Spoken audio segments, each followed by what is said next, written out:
အားလုံးပဲမင်္ဂလာပါရွှေရောင်မိုဘိုင်းနည်းပညာ channel ကနေကြိုဆိုလိုက်ပါတယ်ဒီနေ့ဗီဒီယိုမှာတော့ iPhone သမားတွေအတွက် YouTube ကနေပြီးတော့ဖုန်းစကရင်ပိတ်ပြီးတော့တစ်ချက်နှတ်ထောင်လို့ရမယ့်နည်းလမ်းလေးကိုပြောပြပေးချင်ပါတယ်ဒီနည်းလမ်းလေးကိုတည်ထားမယ်ဆိုရင်ကျွန်တော်တို့ကဒီညအိယာဝင်ရင်လည်းဒီတစ်ချက်လေးနှတ်ထောင်ချင်တာပဲဖြစ်ဖြစ်တရားတော်တွေကိုနာယူရင်းနဲ့အိတ်ဆက်ချင်တာပဲဖြစ်ဖြစ်ကျွန်တော်တို့ဒီဖုန်းစကရင်ပိတ်ပြီးတော့ဖွင့်ထားလို့ရမယ့်နည်းလမ်းလေးပဲဖြစ်ပါတယ် Okay let's go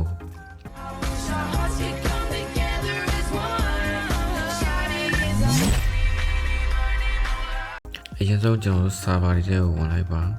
ဒီ server တွေကိုရောက်တော့လို့ရှိရင်ဒီအောက်ကကျွန်တော်တို့ဒီ search bar မှာကျွန်တော်တို့ YouTube ဆိုပြီးတော့ရိုက်ပြီးတော့ရှာလိုက်ပါ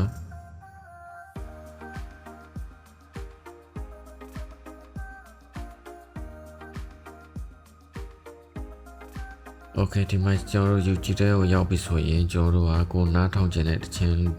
ကိုကျွန်တော်တို့ဒီကနေ search bar ကနေပြီးတော့ရွေးလို့ရပါတယ်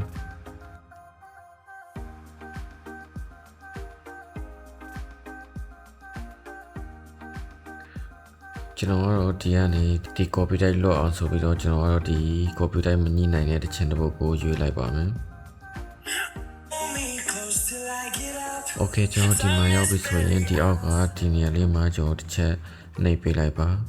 ပြီးလို့ရှိရင်ကျွန်တော်ဒီအောက်ကဒီ asset 30ကိုထပ်ပြီးတော့နှိပ်လိုက်ပါဒီမှာကျွန်တော်ဒီမှာ desktop ပုံစံလေးနဲ့ဒီမှာ reduce desktop website ဆိုတဲ့နေရာမှာကျွန်တော်နှိပ်လိုက်ပါ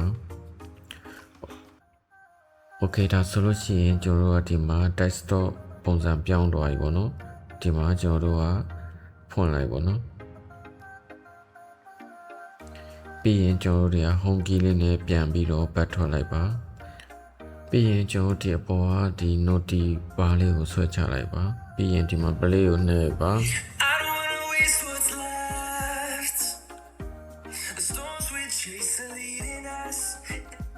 Okay ဒါဆိုလို့ရှိရင်ကျွန်တော်တို့ကဒီဖုန်းစကရင်ပိတ်ပြီးတော့ကျွန်တော်တချင်းတရားစတဲ့ကိုကြိုက်တဲ့ဒီအတန်ဇလန်ဒီပုံပြင်နေပေါ့နော်အကုန်လုံးကိုကျွန်တော်နားထောင်လို့ရပါတယ်ဗီဒီယိုလေးကတော့ဒီလောက်ပါပဲအားလုံးအဆင်ပြေကြပါစေ